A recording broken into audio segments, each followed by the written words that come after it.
ओम नमः शिवाय सीरियल को फुल HD क्वालिटी में पूरा देखने के लिए हमारे चैनल को सब्सक्राइब करें और बेल आइकन को दबाएं ताकि आपको हमारे नए नए एपिसोड्स देखने को मिलते रहें। मैं ओंकार हूं। स्वार्थ, भोग विलास और पर पीड़ा में लिप्त प्राणियों के लिए मैं संहार हूं। मैं ओंकार हूं। तारकासुर के तीनों पुत्र ब्रह्मदेव से वरदान पाने के लिए तपस्यारत हैं, किंतु चिंतित देवराज देवगण के साथ ब्रह्मा जी के पास आते हैं। इतने पर भी ब्रह्मा जी तप के फलस्वरूप तीनों को वरदान देते हैं। तारकासुर के तीनों पुत्रों को महाशिल्पी मायासुर उनके नवनिर्मित भवन स्वर्णपुर, रजतपुर और लोहपुर का अवलोकन कराता है। अपनी सुरक्षा का विचार कर तर्क वितर्क के पश्चात तीनों असुर शिव आराधना का निश्चय करते हैं। उधर ब्रह्मा द्वारा प्रताड़ित होकर देवराज देवगण के साथ लौटते हैं, तो मार्ग में उन्हें देवर्षि नारद मिलते हैं। श्रीमन नारायण नारायण नारायण। देवराज, ये क्या? आप सभी देवगण के मुख श्रीहीन और विषादपूर्ण क्यों हैं? सब कुशल मंगल तो है ना? देवर्षि, कुशल मंगल हो तो चेहरे श्रीपूर्ण और हर्षयुक्त लगते हैं, किंतु हमारी समस्या और निराशा का तो कोई अंत ही दिखाई नहीं देता। और ब्रह्मदेव कहते हैं कि हम शक्ति के भंडार हैं। भंडार तो ब्रह्मदेव हैं वरदानों के, असुरगण तो वरदानों के एकमात्र अधिकारी हैं। इन वरदानों से उत्पन्न शक्ति का सारा भंडार तो असुरों के पास है। अब हमारी शक्ति कहां तक वार करेगी? नारायण नारायण, इसमें कोई संदेह ही नहीं कि परमपिता ब्रह्मा जी असुरों को वरदान देने में तनिक भी संकोच नहीं करते। परंतु विचारणीय बात यह है कि ऐसी स्थिति में बार बार आप अपने स्वाभिमान का विचार न करते हुए परमपिता ब्रह्मा जी की शरण में क्यों पहुंच जाते हैं? तो फिर कहां जाएं? बार बार ब्रह्मदेव की शरण में जाकर सुरक्षा की याचना करने में हमें भी भला नहीं लगता, फिर भी आना पड़ता है। यदि ब्रह्मदेव असुरों को वरदान देना बंद कर दें तो हम केवल उनके दर्शनों के लिए ही आया करें, किंतु इस बार बार वरदान देने के क्रम ने हमारी ये बार बार की यात्रा बना रखी है। देवर्षि, मैं आपकी पीड़ा समझ रहा हूं देवराज। मैं परमपिता ब्रह्मा जी का मानस पुत्र हूं, इसलिए उनका पक्ष लेकर आपके पक्ष को मैं दुर्बल नहीं करूंगा। इतने पर भी मुझे ये कहने में संकोच नहीं है कि मुझे आपकी बुद्धि पर दया आ रही है। आपका अभिप्राय है कि हमारी बुद्धि भ्रष्ट हो चुकी है? भ्रष्ट नहीं देवराज, नष्ट हो चुकी है। इतने समय से आप केवल उसी वरदान की चर्चा कर रहे हैं जो परमपिता ब्रह्मा जी ने असुरों को दिया था, और इस समय भी आप परमपिता ब्रह्मा जी से उसी विषय पर चर्चा करके लौट रहे हैं, है ना? संपूर्ण कष्टों का मूल तो ये वरदान ही है देवर्षि। केवल आपके लिए, उन असुरों के लिए नहीं। बुद्धि को आने जाने के लिए मार्ग दें देवराज, मार्ग दें। आप केवल लकीर पीट रहे हैं। सर्प के चले जाने के पश्चात देवराज वरदान दिया जा चुका है। अब उस पर तर्क वितर्क करके, समय नष्ट करके कोई लाभ नहीं होने वाला। नारायण नारायण। तो आप वो मार्ग बताएं देव ऋषि जिससे लाभ हो। स्पष्ट है देवराज, अत्यंत स्पष्ट है। वरदान में यह भी तो कहा गया है कि तारक पुत्रों का वध भगवान भोलेनाथ के हाथों होगा। कहा गया है ना? हाँ, ये तो स्वयं हम सभी ने सुना है। सुना है ना? सुना है ना आपने देवराज? तो अब आप अपना ध्यान भगवान भोलेनाथ पर केंद्रित करें। इसमें परमपिता ब्रह्मा जी कुछ नहीं कर सकते। वे वरदान दे चुके हैं, अब वो वापस नहीं ले सकते। परंतु भगवान भोलेनाथ इन सभी झंझटों से मुक्त हैं। उनके पास मुक्ति का मार्ग है। आप उनके पास जाइए और उन्हें असुरों का वध करने के लिए प्रेरित कीजिए। नारायण नारायण। अरे, इस पर तो हमने विचार ही नहीं किया। विकार हटे, मार्ग दे, तो विचार आगे आएगा ना देवराज। ये भय बड़ा भयंकर विकार है। विचार के देव शिशु को अटका देता है।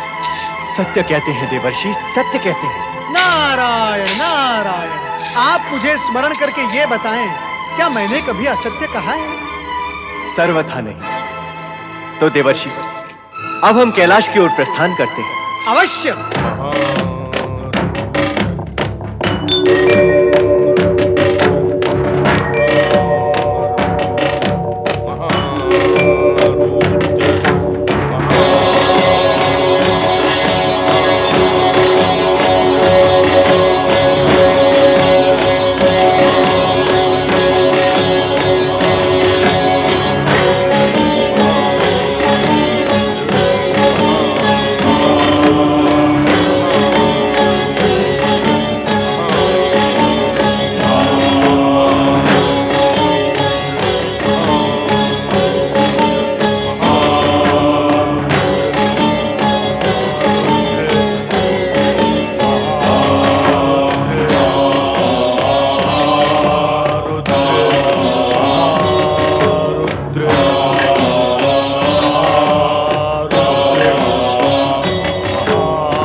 परमेश्वराय नमो नमः। आपके नाम स्तवन की यह ध्वनि कहां से आ रही है देवेश्वर? ये हमारे असुर भक्त हैं जो आराधना में रत हैं। आराधना के स्वर तीनों लोकों में गूंज रहे हैं। इन स्वरों में मानव और देवताओं के स्वरों से अधिक शक्ति और भक्ति ध्वनित हो रही है। महारुद्र महारुद्र महारुद्र महारुद्र महारुद्र। असुराज, ये मदिरा ले। चल।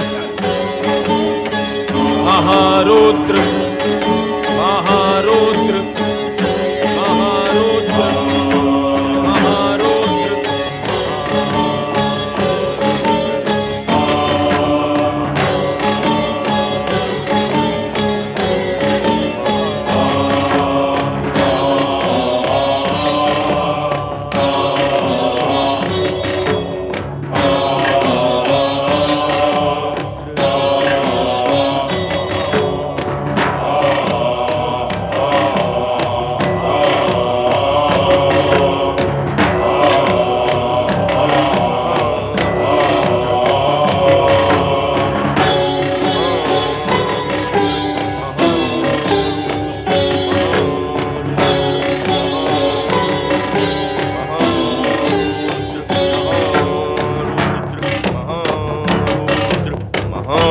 स्वामी तो भगवान शिव की भक्ति में लीन है। अब हम क्या करें? हमें भी कुछ न कुछ करना चाहिए। चलो। महारुद्र महारुद्र महारुद्र महारुद्र महारुद्र महारुद्र महारुद्र असुर राज,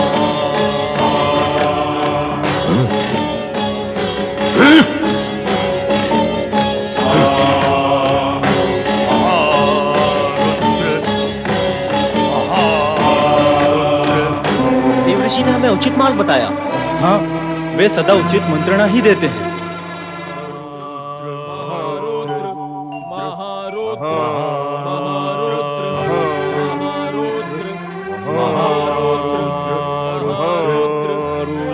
ये शिव नाम मंत्र की गूंज सुन रहे हैं देवराज? हाँ, सुन रहा हूं। तारक पुत्रों की शिव भक्ति बढ़ती ही जा रही है। क्या इस समय हमारा कैलाश पर जाना उचित होगा? इसमें अनुचित ही क्या है? इस समय भगवान शिव असुर भक्तों की गूंज से प्रभावित होंगे। हम उनके भक्तों के विरुद्ध अपना अभिप्राय प्रकट करेंगे तो क्या वे क्रुद्ध नहीं होंगे? तारक पुत्र भक्तिवश नहीं, स्वार्थवश जप कर रहे हैं। देवर्षि के परामर्श के अनुसार भगवान शिव की शरण में जाने के अतिरिक्त अन्य कोई उपाय नहीं है हमारे पास। आओ चले।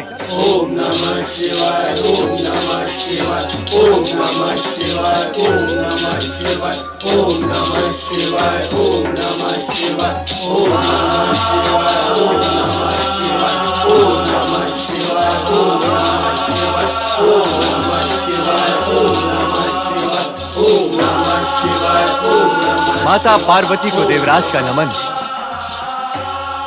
जय शिव शंकर, जय शिव शंकर, हर हर महादेव, हर हर महादेव, हर हर महादेव, हर हर महादेव, हर हर महादेव, हर हर महादेव। कहो देवराज, कैसे आना हुआ? भगवान, ब्रह्मदेव से वरदान प्राप्ति के पश्चात तारकाक्ष, कमलाक्ष और विद्युन्माली तीनों तारक पुत्र और अधिक शक्तिशाली होने का प्रयत्न कर रहे हैं। तो उस वरदान के अंतिम अंश के अनुसार उनका वध आप ही के द्वारा होगा। तो बस यही निवेदन करने आए थे देवेश्वर कि यदि शीघ्र ही उनके वध का कुछ उपाय कर दें तो। देवराजेंद्र, उन तीनों का वध कब और किन परिस्थितियों में होगा, ये एक भिन्न विषय है। वर्तमान में वे तीनों हमारे भक्त हैं और अपने भक्त के विरुद्ध अथवा अहित में सुनना मुझे सहन नहीं होगा। असुरों से भयभीत रहना तथा उनके विनाश के उपाय सोचते रहना आपका स्वभाव बन गया। परंतु देवेश्वर, ये सब अकारण तो नहीं है। एक की दुष्टता दूसरे को दुष्ट बनाने में कारण कैसे बन सकती है? एक का पाप किसी अन्य को पापी कैसे बना सकता है? संपूर्ण जगत परिवर्तन और विकासशील है। सदिच्छा और सद्भावना से किसी सद्गुणी को देखकर सद्गुणी बन जाना मन, बुद्धि और आत्मा ही नहीं, पंच तत्वों को भी स्वीकार है। किंतु किसी अवगुणी को देखकर अवगुणी बन जाना तो पैरों तले की मिट्टी को भी स्वीकार नहीं। फिर तुम्हें कैसे स्वीकार है देवराज?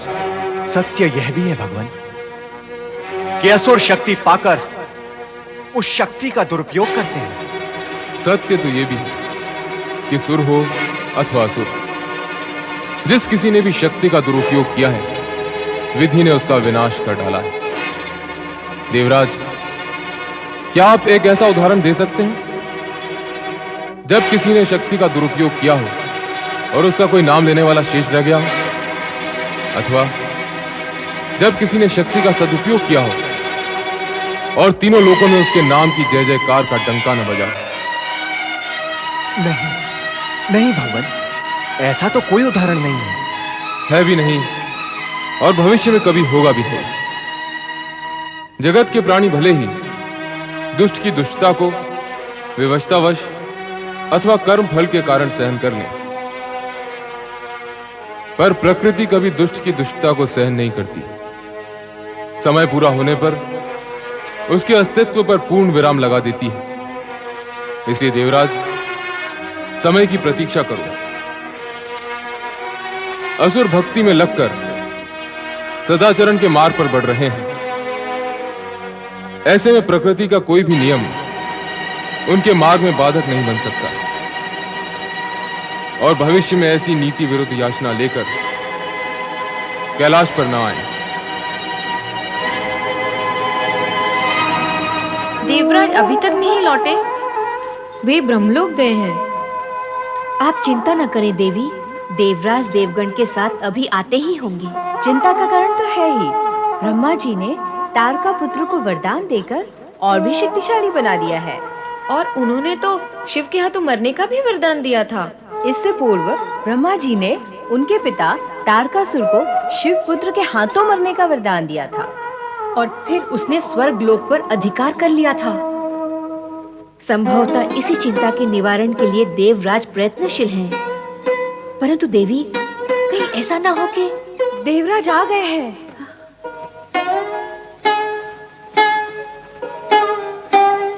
क्या हुआ स्वामी? कुछ नहीं हुआ है देवी, और ना ही कुछ होगा। तुम सब चली जाओ यहां से, सब की सब चली जाओ। अब इस स्वर्ग लोक में नृत्य और संगीत के स्वर नहीं गूंजेंगे, नहीं गूंजेंगे, नहीं गूंजेंगे। जाओ। क्यों देवी? मैं तो योग निद्रा में चला जाता हूँ, पर तुम कहाँ चली जाती हो? न जाने कहाँ कहाँ भ्रमण करती रहती हो। ना जाऊं तो क्या करूं? क्या यहाँ अकेली बैठी रहूं? अपनी सखियों से भी मिलने ना जाऊं? अवश्य जाओ देवी, हमने क्या कभी तुम्हें रोका है? चाहो तो अब भी जा सकती हो। क्यों? मुझे अपने से दूर करना चाहते हैं? मुझसे बात करने की इच्छा नहीं है आपकी, अथवा समय नहीं है? समय भी है और इच्छा भी। कहो, क्या बात करना चाहती हो? नारायण नारायण। श्री हरि विष्णु और माता लक्ष्मी नारद का प्रणाम स्वीकार करें। आओ नारद। मैं अनुचित समय पर तो नहीं आया? मैं ये आप दोनों से इसलिए पूछ रहा हूं, आप दोनों मुझे वाद विवाद में व्यस्त दिखाई दे रहे हैं। वो कैसे जाना तुमने? माता लक्ष्मी के मुखमंडल के भाव देखकर जाना मैंने। तो यह भी जान लो कि पति पत्नी के मुखमंडल के भाव स्वयं पति पत्नी को ही जानने चाहिए, अन्य किसी को नहीं। मैं अन्य नहीं, आपका भक्त हूं प्रभु। पति पत्नी की इकाई के सामने अन्य हूं? अब कहो, क्या समाचार लाए हो? माता, समाचार शुभ नहीं है। अशुभ क्या है? वही सुनाओ। परमपिता ब्रह्मा जी से वरदान प्राप्त कर तीनों तारक पुत्र शक्ति संचित करने में जुटे हैं और अब शिव जी की प्रार्थना कर उन्हें प्रसन्न करने के लिए प्रयत्नशील हैं। इससे देवराज इंद्र और अन्य गण भयभीत और विचलित हैं। आपको असुरों की बढ़ती हुई शक्ति को तुरंत रोकना चाहिए। आप तो देवताओं के सर्वप्रिय और शुभ चिंतक हैं। नहीं देवी, अब उनके विरुद्ध कुछ नहीं किया जा सकता। क्यों? वे शिव आराधना करके पुण्य अर्जित कर रहे हैं और धर्म के मार्ग पर चल रहे हैं।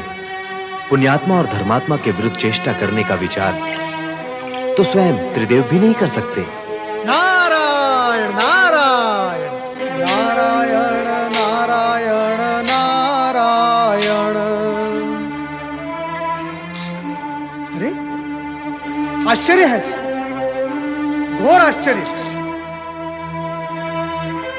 नयनाभिराम नृत्य और सुमधुर संगीत से जहां का वातावरण मंत्रमुग्ध करता था, उसी स्वर्ग में आज नीरव निस्तब्धता है, सन्नाटा और शांति है।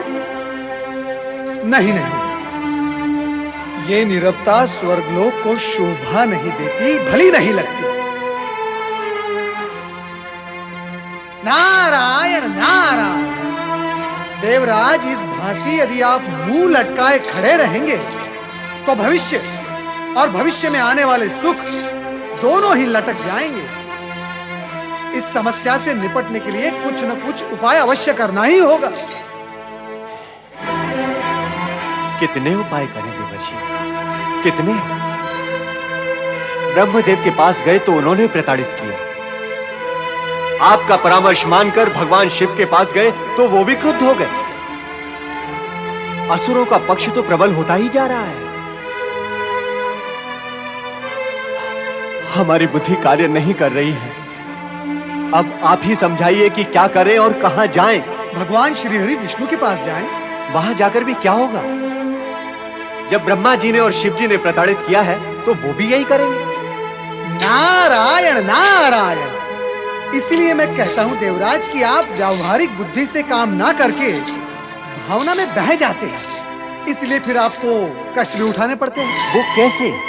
स्थिति, घटनाओं और आंकड़ों का यदि आप विश्लेषण करेंगे तो यह सत्य सामने आएगा कि असुरगण परमपिता ब्रह्मा जी और शिव जी को प्रसन्न करके उनकी कृपा और आशीर्वाद प्राप्त कर लेते हैं, किंतु उनके लिए भगवान श्रीहरि विष्णु को प्रसन्न करना सरल नहीं है, क्योंकि वे उन्हें अपना प्रबल शत्रु मानते हैं। क्योंकि जब भी धरती पर असुर शक्ति की वृद्धि हुई, भगवान श्रीहरि विष्णु उनका नाश करने वहां गए। इसलिए उत्तम यही होगा कि आप भगवान श्रीहरि विष्णु के पास जाएं और इस समस्या का उपाय पूछें। मैंने आपको मूल मंत्र दे दिया है, अब आपकी जो इच्छा सो करें। नारायण नारायण नारायण श्रीमन्नारायण। देवराज, देव ऋषि ने अक्षरक्ष सत्य कहा है। उन्होंने एक विराट सत्य का उद्घाटन किया है कि असुर श्री हरि विष्णु को सरलता से प्रभावित नहीं कर सकते और उन्हें अपना शत्रु मानते हैं। अब हमें अविलंब उनकी शरण में जाना चाहिए ताकि तारक पुत्रों का प्रभाव कम कर सके। हम श्री हरि विष्णु के पास अवश्य जाएंगे। जग पालन करता श्री हरि विष्णु की जय हो। विष्णु प्रिया माता लक्ष्मी की जय हो। कहो देवराज, आज इस ओर कैसे आगमन हुआ? श्री हरि देवर्षि नारद की प्रेरणा से आए हैं यहाँ। क्या कोई विशेष प्रयोजन है? श्री हरि आपकी शरण में विशेष प्रयोजन से ही आए हैं।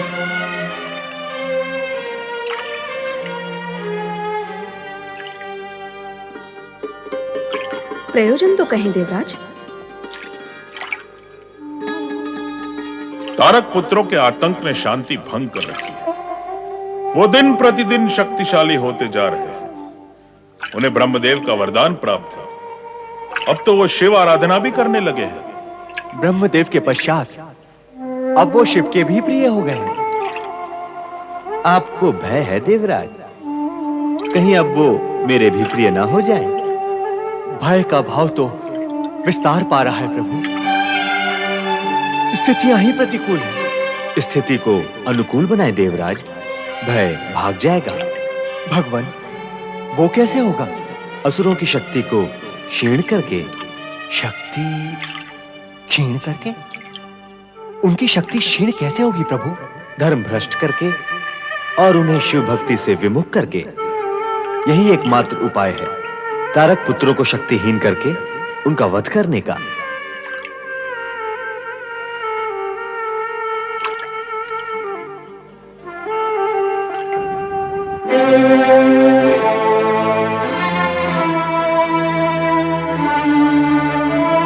भगवान श्री हरि विष्णु ने तारक पुत्रों को धर्म भ्रष्ट करके उन्हें शिव भक्ति से विमुख करने के लिए कहा है,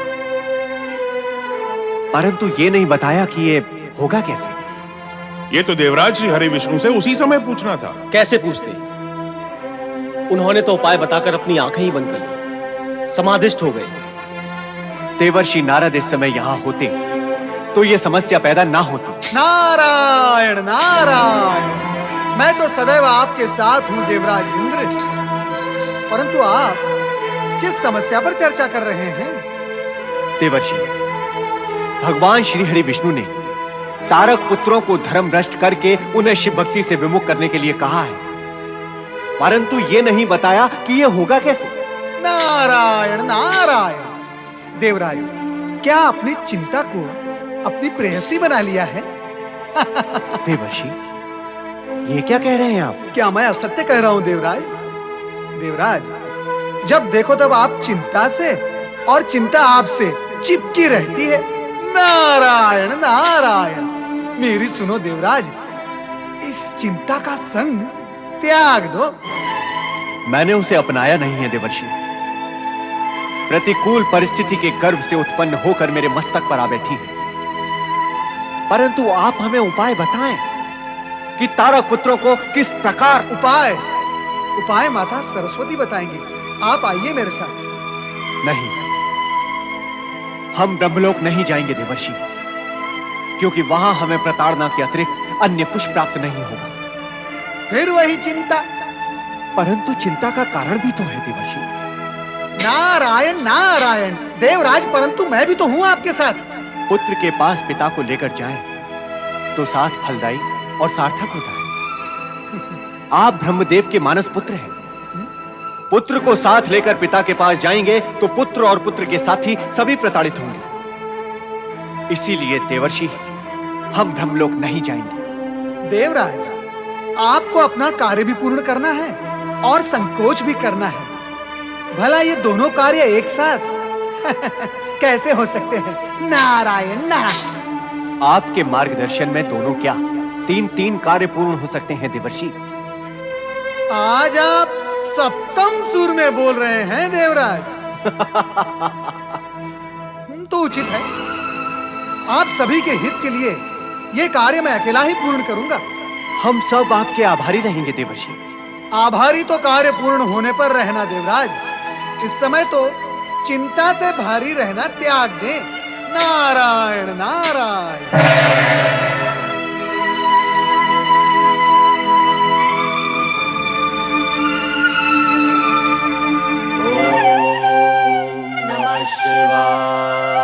ओम नमः शिवाय। ओम नमः शिवाय। ओम नमः शिवाय। ओम नमः शिवाय। प्रणाम माता। आओ नारद, मैं तुम्हारी ही प्रतीक्षा कर रही थी। मेरी प्रतीक्षा किस लिए माता? तुम्हें परामर्श देने के लिए। नारायण नारायण। अर्थात आपको इस बात का ज्ञान था कि इस कार्य के लिए मैं आपके पास आ रहा हूँ। क्यों नहीं होगा ज्ञान? ज्ञान और विद्या की देवी कहलाती है। तुम भी तो यही मानकर आए हो कि देवराज इंद्र की वो समस्या जो भगवान विष्णु के कहने से उलझ गई है, मेरे पास आकर उसका समाधान हो जाएगा। नारायण नारायण। आश्चर्य, घोर आश्चर्य, परंतु सुखमय। ज्ञान की देवी को सब कुछ ज्ञात हो गया। नारद का कार्यभार कम हो गया। कम नहीं हुआ, बढ़ गया है। वो कैसे माता? नारद, किसी को धर्म भ्रष्ट करना तो महापाप है ही, पर धर्म भ्रष्ट करने की बात भी सोचना अधर्म है। अर्थात भगवान विष्णु ने हमें पाप और अधर्म का मार्ग बताया है। नहीं नहीं, मैं ऐसा कहने की धृष्टता कदापि नहीं कर सकती। वे हमारे लिए पूजनीय हैं। परंतु आप तो पाप और अधर्म की बात मैं एक सामान्य सत्य कह रही थी कि अकारण धर्मनिष्ठ को धर्म भ्रष्ट करना अधर्म है। अर्थात जो धर्म भ्रष्ट है उसे धक्का देने में कोई पाप अथवा अधर्म नहीं है। आसुरी भाषा क्यों बोलते हो नारद? संगत का परिणाम है माता, संगत का परिणाम है। क्या करे, असुरों के पास आना जाना लगा ही रहता है। भगवान विष्णु का संकेत भी आसुरी वृत्ति की ओर ही था। असुर धर्म को मानते हैं अपने अधर्म को ढकने के लिए। वे शिव भक्ति धर्मवश नहीं, स्वार्थवश कर रहे हैं। कितनी भी भक्ति कर लें, पर अपनी आसुरी वृत्ति कभी नहीं त्याग सकती। ना त्यागे आसुरी वृत्ति, परंतु धर्म वृत्ति कैसे त्यागेंगे? आप मुझे ये बताएं। नहीं नारद, धर्म वृत्ति त्यागने की चर्चा किसी के भी हित में नहीं होगी। इसीलिए अपने प्रश्न को व्यवस्थित करो और पूछो कि असुर धर्म वृत्ति को कैसे त्यागेंगे। मेरा अभिप्राय भी यही है। धर्मात्माओं को बाधा पहुंचाने की कल्पना तो मैं भी नहीं कर सकता। नारद, तुम तो तीनों लोकों में भ्रमण करते हो। तुमने तो स्वयं ही इस सत्य को देखा और जाना होगा कि भोग विलास और ईश्वर द्रोह में लिप्त रहने वाले